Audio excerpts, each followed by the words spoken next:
Coach Schuman here. We're back. We got a great episode today with Coach Coby Gipson from Lamar University, FCS program on the rise.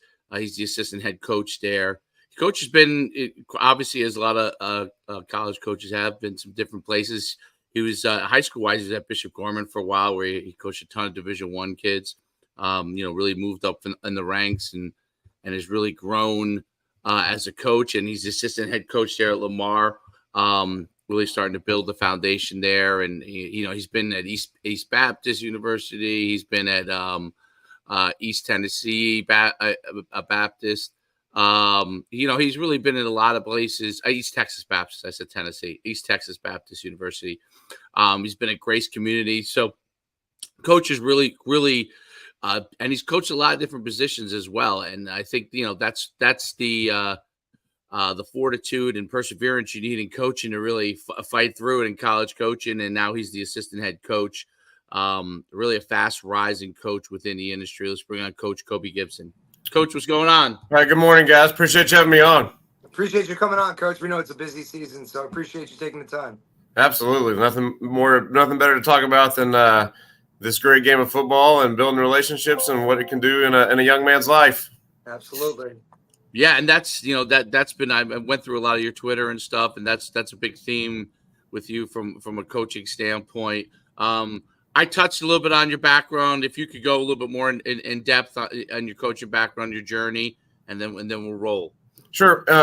Really, my first full-time coaching job was at Grace Community, and I'd met a guy there named Mike Maddox that had just started the program there. So that was a startup program. And that will continue a trend throughout my career of, programs that I've been to. I've either been in a situation where you needed to put a foundation down or you needed to tear down what was already built on a foundation and rebuild. That's what I've really enjoyed doing throughout my career so far. So Grace Community, I was there for 6 years. I was the offensive coordinator there. Really moved across town to the crosstown rival, Bishop Gorman after that, where I was the head coach for 5 years and gained some really, really valuable experience there and two really great communities. And at that time, I could probably still be there doing that and really enjoying that. But I just had a really burning drive to be a college football coach. And my wife and I, we sat down probably a couple of years, 2 or 3 years before I went to Howard Payne. And we're just like, if this is an opportunity that needs to present itself, we would really enjoy that. And if not, we're just going to be where our feet are and continue plugging along. And Braxton Harris called me when he got the job at Howard Payne, and he's now the head coach at Campbell University, and asked me to come be his offensive coordinator, assistant head coach. And what a move that was, and very positive there. And then moved on to my first recruiting coordinator job at East Texas Baptist, and really learned a lot there. And I've been able to work for some really, really good head coaches that have really invested in me as a young coach and even as a middle-aged coach, I guess. So for me, that was a great beginning to my college football career at those two spots. And then I've been at Lamar since 2020 and seen a lot here, learned a lot here, grown a lot here, had some great experiences here, built some really good relationships. And now I'm the receivers coach, I'm the recruiting coordinator, and I'm the assistant head coach. So we've really enjoyed our time in Beaumont, Texas. Yeah, and Beaumont, Texas is East Texas, correct? That's Southeast Texas. Right, exactly. And the head coach there is that Pete Russamondo? It is Pete Russamondo. He came. This will be his second season coming up. Okay, yeah. So he I think he's an East Coast guy, Northeast guy originally, right? He was. I can't remember where he was head coach before. I want to say it was somewhere in the Northeast. Yeah, he's actually from Long Island, New York, and he's New Haven guy, maybe New Haven. He was at Albany. Oh, okay, Yep. Albany. Yep, and I think University of New Haven before that. Yep. Okay, now Right. Yep. And was it Rutgers maybe for a while? Or He was at Rutgers and coached there, and then I believe he was at Central Connecticut State, where he really turned that program around. Yeah. Yes, that's right. He was in the Northeast Conference at Central Connecticut State. That's right. And he probably brought. That's probably how he got Will Fleming over there too to Lamar from because I think he was at Rhode Island or something like that for a while. Yes. Yeah. So that's really interesting. So East Texas, which is just for people to be familiar on the podcast, East Texas is Southeast Texas, Southeast Texas. Southeast, yep. Yeah, Southeast Texas is on his way towards Louisiana, right? On the way towards like Shreveport um uh and so the difference in where everything is, like where people are familiar from a Texas standpoint, um you know, that the old famed Tyler, Texas is East Texas and from a high school standpoint, but there's lots and lots of space in between. So talk about what the Texas football landscape is like, because it was just a question I had the other day, wow, there's a lot of great football players in Texas. Yes. And there's a lot of schools for them to play in Texas. And the answer is yes, there is a lot of places for them to be able to go. Talk about the landscape of Texas college football. As far as Texas college football and where we are, like you talked about being really close to the Louisiana border in East Texas. I saw a graphic the other day in Dave Campbell's Texas Football Magazine where 332 FBS players came out of the state of Texas, and that was number one in the country. And they're really the hotbed spots of being Dallas, Houston, East Texas, on into Central Texas, Austin, San Antonio. And so we are in a really great spot because there is not a long drive to get to a lot of really good players. And so for us, it's a great recruiting ground. We can be a regional recruiting school, maximize our resources, and really play in a regional conference, which we really like, where families can be with us every Saturday. There's not really a long drive. There's not really a 2-day trip for a conference game. And so in the Southland Conference where we are, we feel like it's a great regional Division I conference with great matchups every Saturday. And we're right in a recruiting hotbed where these coaches are coaching these kids really well. They're really developing their players 12 months a year, essentially.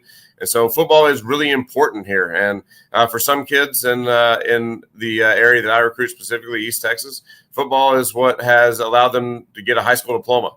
And kept them off the streets and kept them making good decisions. And so with football being so important, more than just the scoreboard, this is a really great place to build a program because they understand what the impact is. And we have great high school coaches that prepare them in a way that they can handle college football.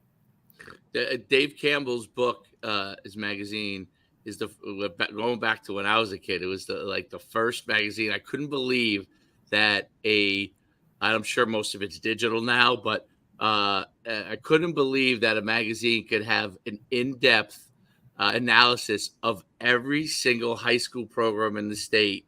And from a recruiter standpoint, obviously, you open up that magazine and you literally have a listing of every single player because he's breaking down every single school, the whole entire state. It was amazing. It's one of the things that I always thought. We used to order it when I was in high school, and maybe when I was in middle school, just so I could read through all the. I'm from New Jersey, so I could read through all the different Texas players. It was such an amazing thing, and to this day, obviously, it's now been bought up by bigger companies, but it's an amazing thing the way they cover Texas football. Talk about kind of your journey. So you talked about how you were at Bishop Gorman, which everybody knows Bishop Gorman, in high school football landscape, and the transition from going from a high school really to university. What was that transition like for you and your family as a coach, and what were some of the things that you really had to get up to speed on? Yeah, some of it was really tough, and some of it was really positive as far as that goes. It is different for a family when you go from, we had games every Thursday night. We had games on Friday night in football. I coached a second sport. I was also the head track coach. And so that took up 2 nights a week in the spring. And I also taught American history, which I love American history and I love teaching, but that was just still something else on my plate. So as far as that goes, and I ran our summer strength and conditioning program. I was the director of strength and conditioning there as well. So the first time I ever had a spring break was when I was a college football coach. And so that was different. And that was something that, really it's allowed us to have more family time. My wife and I have 3 children, two young boys and then a teenage girl. And so that aspect has been really good. And so, every Thursday night as a high school football coach, your football marathon, and love that, love being part of the younger kids' life. But as a college football coach, you get Thursday nights with your family. And so those things have been really nice. You have to adjust the recruiting side of it. I'm going to be gone 8 weeks a year, looking to find players and build our program. And fortunately for me, I have a wife and a family that's very understanding of that. And they know that is the lifeblood of what our program is. And so, those 8 weeks are going to be tough, but it's different because it's allowed us more other opportunities for our family to grow and to have experiences together. So, there was an adjustment period, but the recruiting side of it specifically was really the draw in the first place. And so we kind of knew what that meant. We had sent some players to college in the programs that I had been in, and just felt like there was a way maybe to do things relationally where a player could really still feel their value as a person and as a player at the college level. And maybe had some players that didn't quite experience that when they did go to the next level. So it's been a great move. We really enjoyed it. And, it's just, again, be where your feet are. And it can be an amazing experience wherever you are, whether you're coaching 7th grade football, Southland Conference football in the NFL, coaching's coaching. And there's people that need you in their life. Absolutely. And you guys play a pretty good schedule there. You got some really good teams on the schedule, some traditional powerhouse teams, the old McNeese and Stephen F. Austin, Central Arkansas, and Southeastern Louisiana. I mean, there's a gauntlet of different schools. You're playing a Division I team in Texas State in the first game. Talk about what you said recruiting was the big allure for you. Talk about what gets you so excited and what you enjoy most about recruiting, because you always hear in coaches, there are coaches that love recruiting and there are coaches that want to coach the kids like that as their only thing. And there are guys that love both, right? Talk about what it is for you. For me, it's this. It's a young man has put in a lot of work. A lot of his time in high school has been spent being developed as an athlete, being developed as a student, and then they come to love and respect this game of football. Well, for most players that are entering their senior year of high school, for 90%, 94% to be exact, players that are entering their senior year of high school, they're going into their last year to ever do this. And so for me, it's not like basketball or baseball. And I love baseball. I was a baseball player growing up, and I love basketball. I love all sports, but you can be in a rec league and still play basketball. You can go play baseball. You cannot just put on the pads and go play football once it's over. When it's over, it's over. So being able to sit down on a couch in a living room with a young man and his family who aren't quite sure of his next spot or his next destination or his next move, they've always kind of know what grade is next. Now I'm going to go to 10th grade. Now I'm going to go to 11th grade. Now I'm going to go to 12th. And now here there's like, well, what am I going to do next year? So, no matter the level, it is always a rewarding experience to offer a young man a chance to play football at the next level, because so few do it, and they've been dreaming about doing that for a long, long time. So having that conversation is a really rewarding thing when you can say, yes, you are going to get to play the sport you love another 4 years. All right. And then obviously moving to Lamar, where you can say, and we are going to pay for your tuition fees, room and board. And you see the emotion that generates, because they go from not knowing how we're going to pay for this, or even if you can go to college, to football has paved a way for you to create value in your life for another 4 or 5 years. That is an awesome conversation. And that fires me up. And that gets me up in the morning and gets me going to go find the next best fit for Lamar University, and to be able to bring someone in that can have a life-changing experience on and off the field. Yeah, that's a great point that you brought up. Football obviously is not something that's given beyond high school.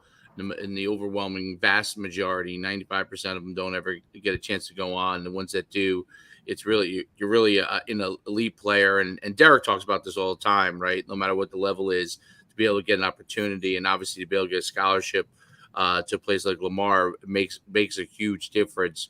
Talk about how the transfer portal. I see you guys have some guys that have come from other places. On your roster. Talk about how your recruiting mix goes from that standpoint between transfer portal and high school players. And we just saw that there's, the NCAA is going to add, 100 to go up to 105. 105, yeah. 120. Yep. So, and so that's really interesting. Talk about though the mix of what you guys have between transfer portal and high school kids, and kind of how you guys approach it.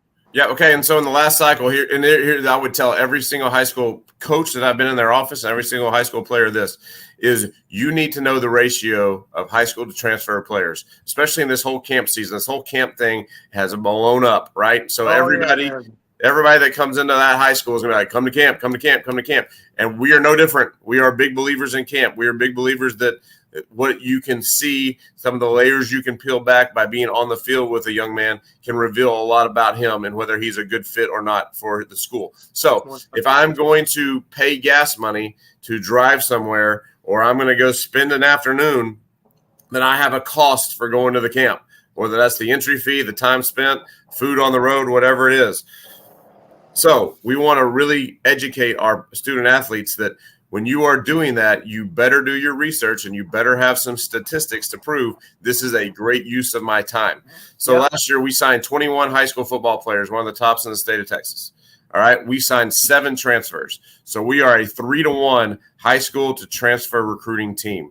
And that is something that every player, every parent, every high school coach needs to know before they arrange a summer schedule or a fall game day visit schedule, or just when they're talking about where are my real opportunities, because we all know there's a lot of offers out there that they can pick up the phone and they're going to be told, we're smoke and mirrors. So for us, it's about educating those student athletes and about being committed to the high school recruiting process. We are a recruit, a re-recruit, and developmental team. And I hate to use the word retain. Retain just means – I feel like retain just means see if you can hold on to them. I like the term re-recruit. I mean, my energy when they enter the building as a player should be the same as my energy when they enter the building as a recruit. And if I can't get that done, then I need to go sell insurance.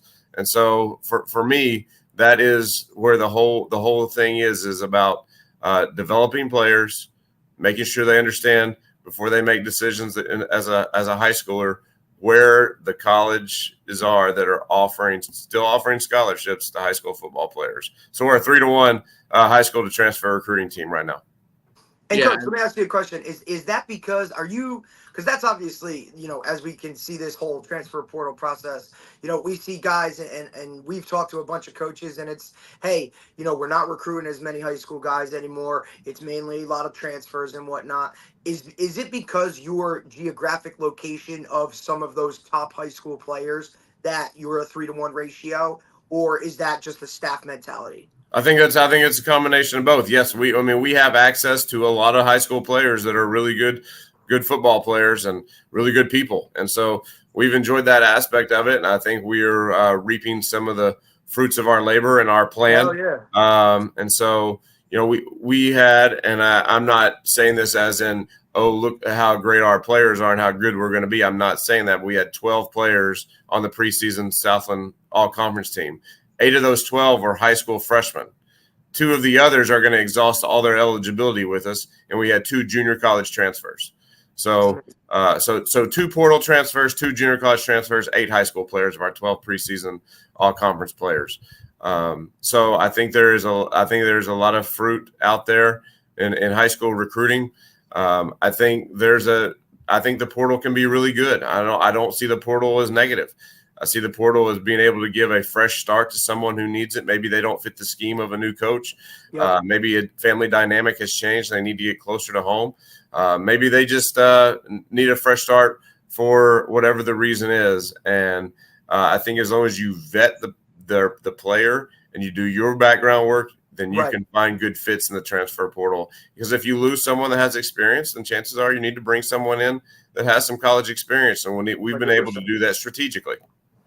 And Lamar is a public university, right? So yes, sir. For Texas players, Oh yeah, that's a That's smart move.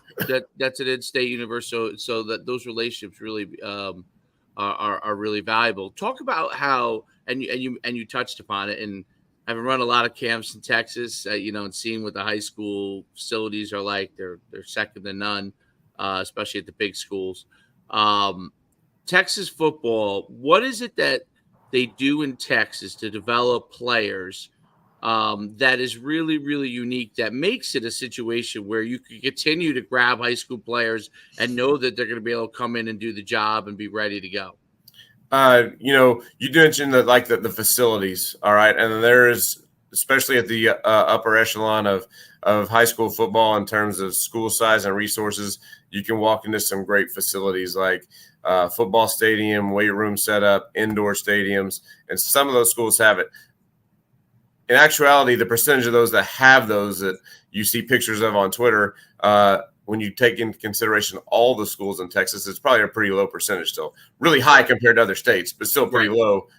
But what Texas has done that is really, really good is, to me, they have taken care of coaches, which allows coaches to coach high school football at a full-time level, be there in the hallways with their players every day, and then they've given them the athletic period. And so with the athletic block they have at school, they have an hour to an hour and a half daily all year long to invest in the physical development of these student athletes. And most of the coaches I know in Texas have really done a great job of promoting multi-sport athletes with a foundation of strength and conditioning development in the athletic block. So these kids are being developed where they can play and recover, and they can continue to gain strength and continue to maximize their speed and explosiveness. And to me, what that has done with the multi-sport approach and the strength conditioning approach, it has really been able to max out the potential of the athletes in the school, because now you have a guy that maybe basketball is his number one sport, but he knows his buddy whose football is his number one sport is going to go help him on the basketball court, so he's going to go help him on the football field. And really, from the 4A, 3A, 2A, 1A level, that is priceless to have that type of setup. And Texas high schools have done a really good job of doing that.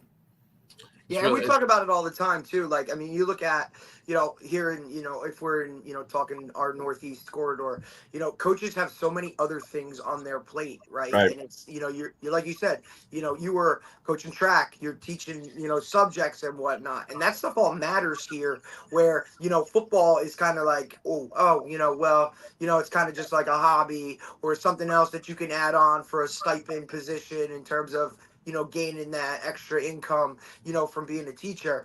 But we talk about it all the time. If you want to be a true high school football coach, you go to Texas where, like you said, they're allotted extra time to put into those student athletes in order to make, them reach their full potential. No question. So, it's just something that we always battle back and forth with in terms of, I mean, how many times do you see the football coach who's, he's coaching a winter sport, he's coaching a summer sport, but or a spring sport, and at the same time, he's got to handle all of that other recruiting stuff that goes along with his football team.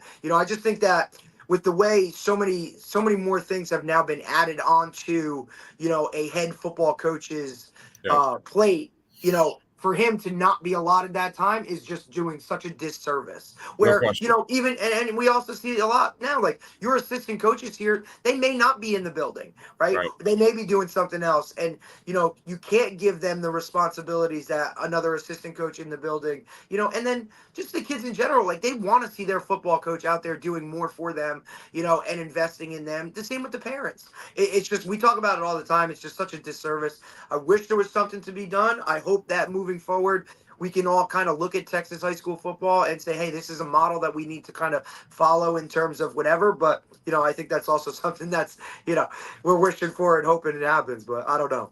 Yeah, I mean, you go to the smallest schools of Texas, and the football coach is the football coach. Rarely will they have any other responsibilities. You move up higher in level, and you're going to start getting head coaches and coordinators, maybe even a special teams coordinator, maybe even a recruiting coordinator that is out of the classroom. But they're there all day long. And so that really allows you to develop your program.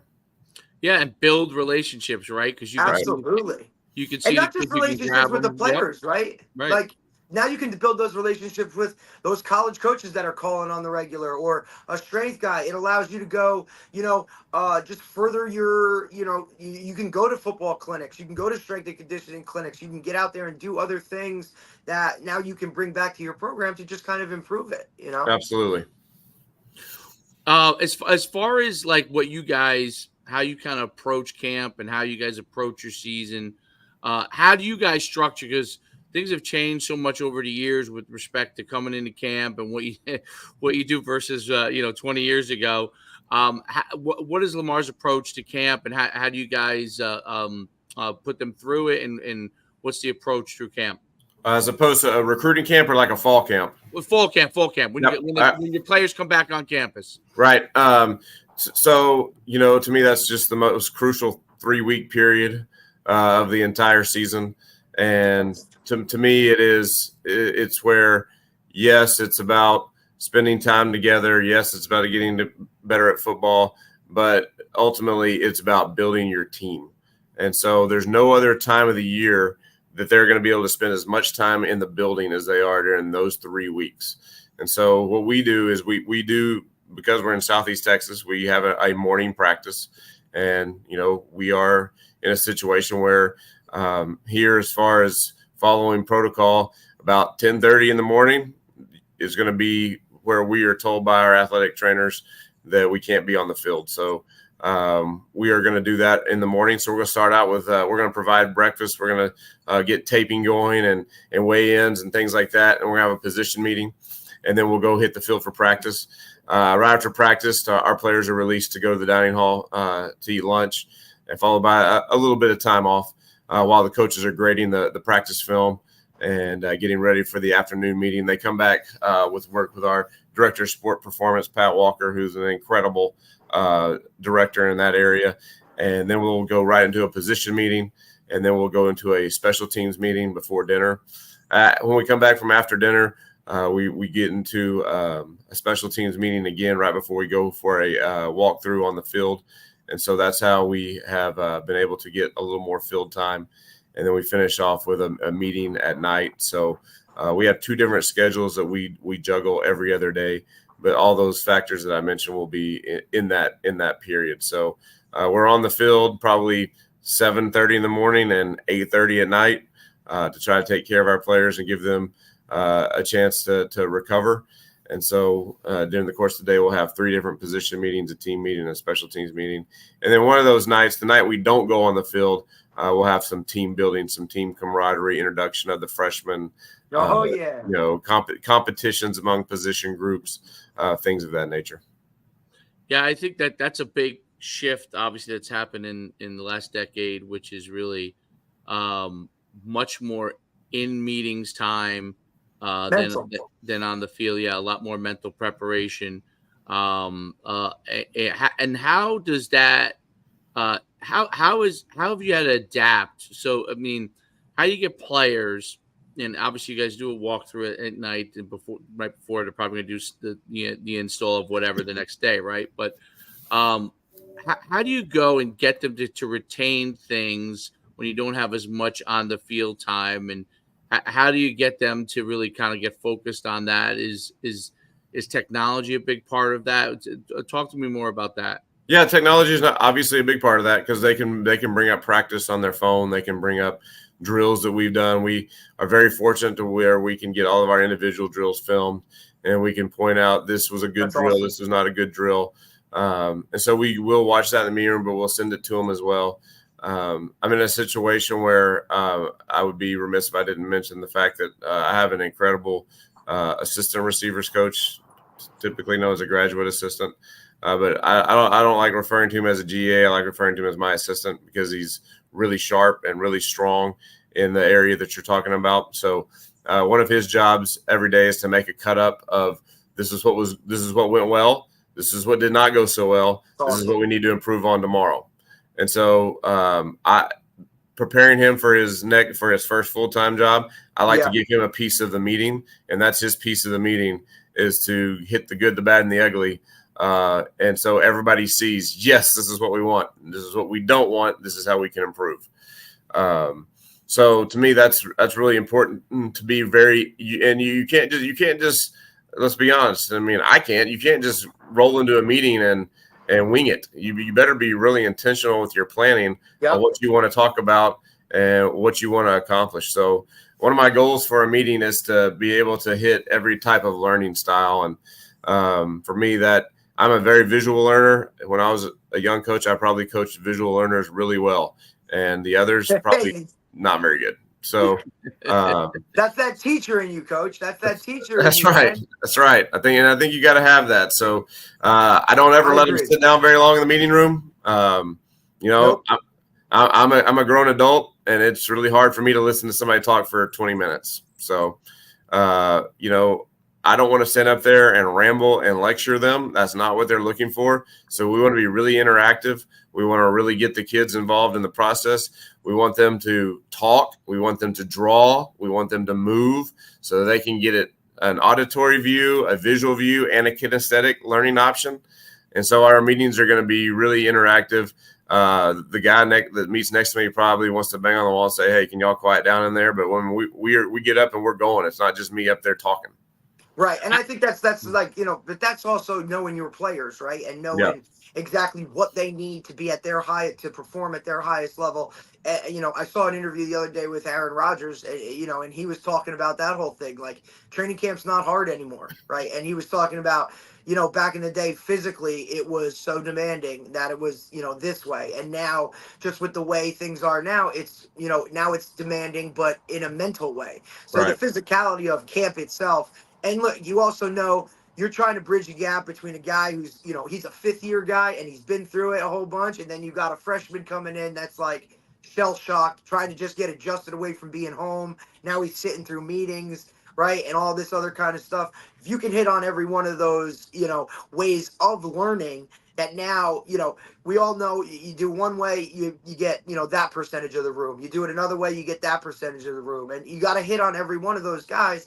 Now you're getting them up. They're moving, right? They've been through, it's a long day, and now we're sitting through meetings. They're trying to retain this. But I think, one of the great things, and fortunate for you, having that assistant/GA guy, and kudos to you for allowing him, to get up there and do his thing, where now not only is he presenting it, but now your players see him as more of a formal coach and not just some guy drawing up cards. Yeah, you're right. And I was very, very fortunate to have him. And, I think you said a lot right there. And I would encourage anyone listening, if you have someone in that spot, sometimes you got to let them make mistakes on the fly. But in the end, they're going to be better for it. Your group's going to be better for it. And, that's part of this job too, is it's not just about developing players. It's about developing coaches. We need to keep this thing going in the right direction. For a long, long time, because there's nothing like this game of football. But some of that is on us that have been coaching for a while to be able to develop and bring those guys along so we can keep this game going. Absolutely, because there's no doubt. Go ahead, Dave. Yeah. No, I think when you talk about the intentionality of everything that you do, whether it's on the field or in the meeting room, I think that's a huge thing that coaches have changed dramatically over the years, where everything has a focus, right? There's not a generality to your practice. There's not a generality to what you do. And where one of the things that athletes who maybe listen to this and parents maybe listen to it, now in Texas, obviously you have a lot of great coaching, but throughout the country, there's a lot of great coaches, but there are things that are very different in the fact that there's different levels, right? High school is different level than college. And the more that coaches start to go to intentionality in everything they do, a focus and a plan in everything they're doing at the high school level, players will be better prepared for college, because that's the biggest theme that I know. Like the meetings, we talked about the meetings, having them draw on the board, having them talk about what they see and why it's a mistake or why it's good. And that engagement makes a huge difference, because this is who the kids are now. That's what they look for, is engagement. That's what's on their phone. That's what's what they're doing when they go play video games. That's how you have to teach them if you're in the classroom, because engagement is the big thing that keeps them drawn in. And I think that's a huge thing that's changed over the years with coaches and relating to players is that intentionality, because it keeps it focused and it keeps it lively, and it keeps guys like, because that is the hardest thing about college football, and the hardest thing about transitioning from being a really good high school player, they got a scholarship to go to college, to becoming a great player in college, is the ability to leverage the physical part of it, the demands on that, and the mental part of it, and to be able to stay engaged, because and the coaches that help the players along figuring that part out on their road really get the most out of the players. That's what I've seen. Like, you go back and you see like old videos of Nick Saban, right, when he's running around and when he's with the DBs, how engaged he is. Right. This is the head coach, right? Legendary, not just legendary, arguably the greatest college football coach of all time. So, but engaged with them, holding them accountable. And that's a word that gets thrown around a lot, but like the intention, I love that word. Intentionality holds them accountable, because they have to know the things that they have to know, and they're engaged to do so. Talk about how important that is in everything you do. Yeah, I mean, for me, it is about having great clarity. And, for me, if I was hiring coaches and ranking coaches or whatever, I try to determine someone's strength. And so to me, like, clarity, competency, and connection, those are 3 ways that you can rate yourself as a coach. And, for me, I believe through the years I've been able to evolve into having really good clarity with my players. And so they know the expectations, they know the standards, and they know exactly what is supposed to happen on the field. And, we've tried to build the room like that. And I think that's one thing that Pete Rosamondo does an incredible job of in this program is the standard is the standard.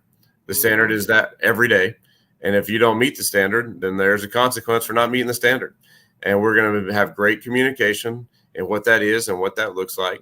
And so one of the ways that we try to be really intentional and bridge that gap between those 5-year players and the first-year players is my assistant and I are going to grab a freshman, maybe 2, after each practice of fall camp, and we're going to keep them for 3 minutes. I mean, nothing long, nothing, but we're going to pour into them one-on-one. Get them a ball catching drill, get them a stance and start drill, get them an angle blocking drill. If they're something they're struggling with, so they know, hey, that coach took time. He was intentional with me to help me get better. And now I have a great clarity of what that expectation is for the next practice. And then sometimes I will dismiss my veteran guys at the night meeting and just keep my freshmen around for 10 minutes and say, how are you doing? How is this transition going for you? Is there anything you want to talk about? Is there anything that's tough for you? Is there something going on back at home that is causing you to have a distraction? And so I think being able to do that has really paid dividends through the years. And yes, we want to be very competent in our jobs. We want to have great connection with our players, but we want them to have great clarity in what the mission is. Right. And I think, Coach, ultimately, and you kind of set that from the jump, right? Like in recruiting itself, hey, if you come to this program, this is what's going to be expected of you. And, if not, we need to have a conversation, right? And then once you get them in the building, hey, you continue to develop that clarity with them and the open communication, because this is, these are the players, and this is what we're dealing with now. We're dealing with kids who have been communicated with from the jump through a screen, right? And, that's just how they communicate. And we need to kind of open that up a little bit, sit them down, have those conversations with them. And like you said, I just feel like this new level of, player that's coming out now, these are guys that have been talked to. They've had those extra conversations. They've asked why questions. They're not just hey, coach told me to do this, I'm going to go do it just because, right? Right. They're very much more aware of everything else that's going around them. And that's why I love that you brought up the clarity aspect of it too, because, we're in a why generation. These guys ask why for everything. And if you don't have the right answer, they're sure as hell going to go right to their phone and find the right answer. And now who looks dumb? You know what I mean? Or who looks like they're incompetent. So you really, like you said, you got to have your T's crossed, your I's dotted. to really kind of focus on, more of just them as a player, the off the field stuff that I really think brings them in. And I think that's what ultimately develops a relationship where they can thrive. I agree 100%. As much as I get frustrated with players sometimes because they don't run a comeback the right way on the first try, I know what they do on the first try. They see right through your heart the first time they talk to you. They know whether you're authentic or whether you are fake. They know whether you are promoting them and developing them or using them. They know, and you can't escape it. Yep, and look, and that's from college all the way down. You know No what question. I mean? I mean, you can just those guys know. When you're quote unquote like, hey, this guy is, he's full of shit. Like he's got no clue what's going on, right? Absolutely. Or, that's why you can't, like you said, like you got to understand going into those meetings or going into you better be on point because they're gonna see right through you, whether you understand it, whether you don't. And those days of, pointing fingers and all that other kind of stuff in terms of like, oh, hey, he didn't know, or this guy didn't know, or that's what my coach taught me. And you better be on point because they know. They know. How do you communicate? So the depth chart, which is always, a difficult thing, right, with players. And sometimes you have guys that are really close and at receiver, you're using more guys, but still you might have guys that are pretty close and one guy's ahead of another. How do you explain to them like how the depth chart, especially obviously with transferring and those kind of things, which when kids gets frustrated, how do you communicate to them the depth chart and what it takes to be number one on the depth chart, where they stand, those kind of things? Yep. I think number one, that you have to be willing to have hard conversations. And so, one of the things I express to my players is if I'm going to tell you that I love you, then that means I'm going to tell you the truth. And sometimes the truth isn't always what you want to hear, but it's what you might need to hear. And you need to know what I believe and what I think and why. And if you disagree with me, that's fine. We can have a conversation about it. But you're going to know what I see and why I see it that way. And I'm going to have statistics to back that up and video to back that up and be able for you to understand why I see it that way. So our depth chart is posted every day without fail. And, to kind of a rule of thumb that I've used throughout my career is if someone changes on the depth chart, they don't need to find out about it in the meeting room. They need to find out about it in your office, going up or down. And, if they went up the depth chart, bring them in, say, hey, you've been doing a really good job catching the ball. You've been really precise on your routes. You've blocked really hard and been really effective in the run game. So you're going to get a chance to go run with the twos today. And if somebody's going down, hey, out of your 5 contested catch opportunities yesterday, 4 of them ended up on the ground. And I'd like to see you make more contested catches. It's not because I don't like you. I love you. But at the same time, this is a production business, and we need to make sure that you understand this is not personal, but this is a reflection of what you've put on the field. And you're going to have another opportunity to make the most of it. But this is the why of why you're going to go with the 3s today and not the 2s. Right.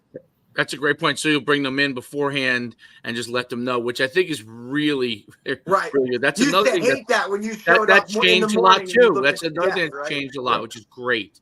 Which is really great. And those are the things actually, I guess, that are positive about the transfer portal and the way recruiting is now, because it does force you, hey, to really communicate, not shy away from communicating something, things less of a surprise on everything. Because the last thing you want to be as a coach is you're surprised at them, and the next thing they turn around, they hit you with a surprise. I'm out of here, right? So you don't want to, everything is being open and communicated. Just shifted a little bit gears. One of the last questions I had was in recruiting, like. Because you guys are at the first of all, is Lamar going to continue to, because they've really grown the program in the last few years? Is it going to continue to go? Could it go to FBS? Is that something that's in the works, or Southland kind of where they're kind of staying home for now? I believe that the Southland Conference is our home, and I believe that FCS football is a great niche for us. There's been talks of that outside this building. But I think we're in a really great spot, and I think we're really happy where we are.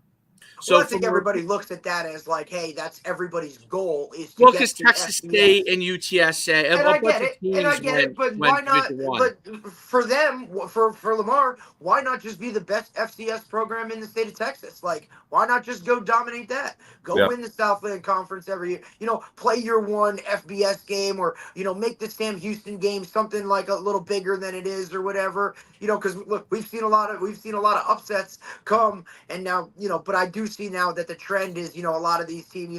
You see your James Madison's going up, your Delaware's going up, right? All these teams going up to FBS, but for me, if you can be a dominant FCS program, you're going to. I mean, we both know some of these FCS programs. Some of the players on these rosters, it's FBS guys, right? The level of football, just because it says FCS, is no different. So, I love the fact that, within that building, you guys have a common goal and a focus on, hey, this is where we are, boots on the ground, and let's rock with that. I think that's great mentality. Yep. Well, let's go. We're going to go win the Southland Conference and make a run in the playoffs. Let's go. What type of player do you guys look for? What is like the and obviously every position is different, but what is really what kind of player is a great fit for Lamar? For me is this. Lamar produces 75% of the American military's auto fuel. All right. Interesting. 50% of the commercial airline fuel is produced right here in Beaumont, Texas. ExxonMobil, the third largest oil refinery in the world, is right next to our football stadium. This is a place where hurricanes have hit, and the people have stared down these hurricanes and risen up from some pretty bad stuff. And so we want our football players to mimic this community as being, this is a blue collar, hardworking, high character, no flinch in adversity community. And so Beaumont has really been good to us. As far as my family loves it here because of the people that are here. And so with our football program, we want to find great people. And, I will tell you this, and this is part of my recruiting talk with players. This is not a party school. Can you find a party if you want to? Sure. All right. You can at any college campus. But are there going to be nightclubs and bars all around Beaumont, Texas for college kids? There's not. So if that's what your big deal about, if you want to go be a part of fraternity row and go to bars every night, it's probably not your place. But if you want to come work hard every day, get a great education that is going to serve you well for the rest of your life and play a big time brand of Division I college football, this is a good fit for you. All right. So we are a good fit for people who love football and love to work and want to come get a college degree. We are not a great fit for people who are looking for the next college town with the next party. That makes a ton of sense. And your recruiting base beyond Texas, Louisiana, I'm sure is part of the recruiting base beyond Texas. Well, how far do you guys really reach? I mean, obviously you can all recruit nationally now, and you do sure. To an extent. I looked at your roster, you do. But where is like the major hub for you guys? I would say that starts with the Golden Triangle being right here locally. We have a number of local players on our team in a really rich area of football. Then, to me, we get to Houston really well. We get to East Texas really well. And then probably second would be the Dallas area and into Louisiana. We're trying to stretch to Austin and San Antonio because there's some really good football players there. Past that, it will probably be more of a coach relationship type recruiting. So, you see some players on our roster from very far outside the state of Texas, and chances are with that, there hasn't been just a random, hey, that guy's in the portal, let's DM him on Twitter and see what we can. That's a coach's number. Hey, I recruited him when I was here or something. Yeah, right. I see a couple. There's a couple Jersey guys for, a couple Boston, from Boston College and whatnot. And then to see, I'm sure your ties back to, Gorman and whatnot have helped in certain ways grab a guy here or two and whatnot. So no question. I mean, it's like that's what goes back to why relationships are important with high school coaches. When a kid's not happy and looking in the portal, who's the first person they're going to call? Their high school coach. Well, Pete Rosamondo may have been in that high school coach's office 7 years ago, recruiting as the offensive line coach at Rutgers. And they're like, man, that guy was sharp. He's in Texas now. Let me give him a call. 100%, 100%. And that's why, look, and I preach this nonstop, even with, look, as upset as we might be when we lose a recruit or a guy doesn't come our way, you never burn that bridge, right? Especially with the way this is now, because 2-3 years later, when that guy's unhappy or there's a coaching change and whatnot, if you were that guy that always kind of had his back and were very supportive of him, and not only him, but mom and dad as well, right? And they understood that, oh, that was a good guy, right? Hey, they're going to give you a call and be, hey, guess what? And now you're reaping the fruit of your work that you did 3 years ago. It was like, oh, I lost that guy. But because you kept that relationship, now you can move forward in the process and maybe land a pretty big time player. Yeah, I mean, really, at the end of this thing, it is obviously really good professionally to keep good relationships and to handle an ending well when a kid tells you he's going to a different school. But really, if we're all involved in football, and when I was a high school coach, I was really happy for all my players that were able to have an opportunity to play college football. If I've changed that, then I'm a hypocrite. So for a kid to get the chance to play college football, whether it's for me or the rival, I still got to be really happy that kid has a chance that a lot of people don't get. 100%, Coach. It's about keep playing football. That's the key, Coach. I can't thank you enough for coming on today. Thank you. It's fun. I'm looking forward to following you guys in the season. Appreciate it, Coach. You got a fantastic staff there, and so it's only going to continue to really rise and rise and rise. So I'm looking forward to seeing you guys compete for that Southland Championship. Thanks so much for coming on, Coach. Very excited. Thank you very much. Appreciate you guys. Coach. Appreciate you. Have a great day, what you do with the game of football. All right. All right, that was great. It's great for us to get guys too, as we get guys around the country to get on and talk more football outside of the Northeast and Florida and the Southeast, which we've talked a lot about. But Texas's football tradition is just second to none. So it's really incredible. But well, I love that you got to touch on that aspect of it. Because how many years we're constantly talking about. Everybody wants to talk about how do we get better at football? How do you get better at football? How do you get better at football? Well, you get better when you invest in the guys that run the football programs and your coaches. And when we have coaches that are leaving this profession because, they just can't handle the amount of workload, right? And now you're talking to Texas high school football coaches that literally that is their job. That's all they do. They're not wearing 50 million hats, coaching 50 million sports, while trying to juggle recruiting and doing all this other stuff. Like, no, the focal point is we are going to invest in this high school football coach and allow him to do what he does and only that. And you're seeing the fruits of their labor with, the level of high school football in Texas. Absolutely. And that's the truth. They invest in football. All right, well, let's jump off. And I think tomorrow we have one, maybe two. So I'll let you know. We definitely have the Harvard coach on, former Harvard head coach, Tim Murphy, coming on, legend. So we'll talk about that. But yeah, we'll enjoy Florida, and I'll talk to you soon.